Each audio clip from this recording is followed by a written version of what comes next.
Selamat pagi bagi kita semua. Pada kesempatan kali ini, saya akan mempraktekkan mengapa air dan minyak tidak dapat menyatu. Pada video kali ini, kita akan mengetahui mengapa hal itu tersebut terjadi. Oke, langsung ke pembahasannya. Alat-alat yang kita perlukan: gelas yang sudah diisi air, baik air keran atau air putih. Kedua, minyak. Langkah pertama, masukkan air ke dalam gelas. Ini sudah saya masukkan ke dalam gelas airnya. Dan langkah kedua, masukkan minyak. Nah,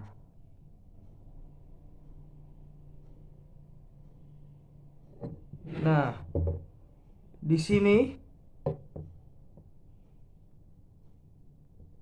terlihat minyak membuat dua lapisan dengan air. Mengapa hal itu terjadi?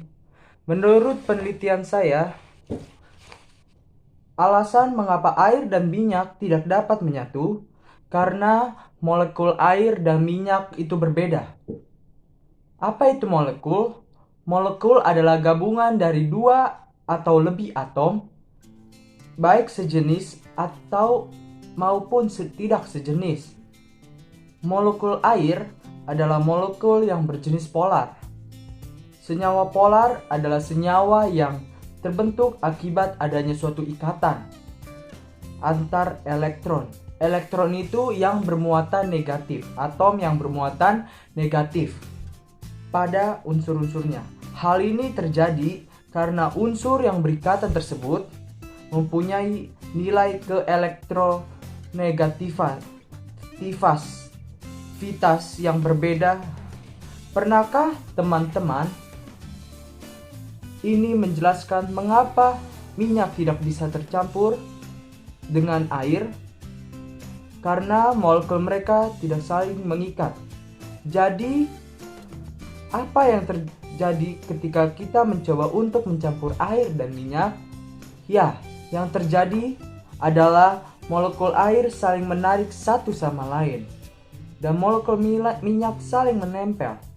Itu yang menyebabkan air dan minyak membentuk dua lapisan terpisah.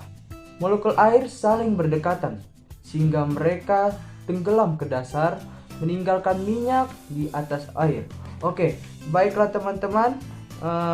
Sementara molekul yang terdapat di minyak ini ialah molekul non-polar. Jadi, apakah ada yang dapat menyatukan hal tersebut? Ya, ada. Yaitu dengan memakai benda yang memiliki sifat emulgator. Kenapa demikian? Karena emulgator dapat mengurangi tegangan permukaan antara dua fase berdasarkan jenisnya.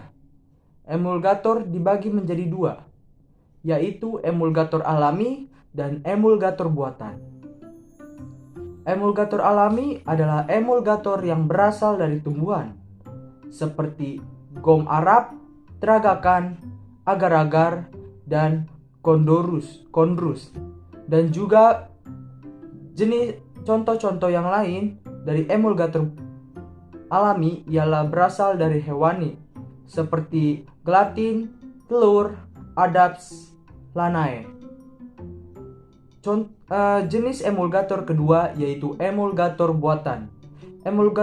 Sama seperti artinya, yaitu emulgator buatan adalah berasal dari buatan tangan manusia sendiri yang memiliki maksud tertentu, yang terdiri dari monogliserida seperti Glyceris monostearate, suatu campuran antara dua zat cair yang awalnya tak bisa tercampur, namun setelah ada penambahan zat lain, kedua zat cair tersebut bisa tercampur secara homogen. Biasanya dikenal dengan emulsi. Secara teoritis, emulsi didefinisikan sebagai suatu sistem yang memungkinkan suatu cairan terdispersi di dalam cairan yang lain dalam bentuk tetes-tetes kecil. Pada umumnya, cairan tersebut adalah campuran dari fase minyak dan fase air. Contoh yang nyata di dalam kehidupan kita adanya emulgator atau kegiatan emulsi ini ialah pemakaian kosmetik. Kenapa demikian? Karena secara pikiran kita kan kalau misalnya kita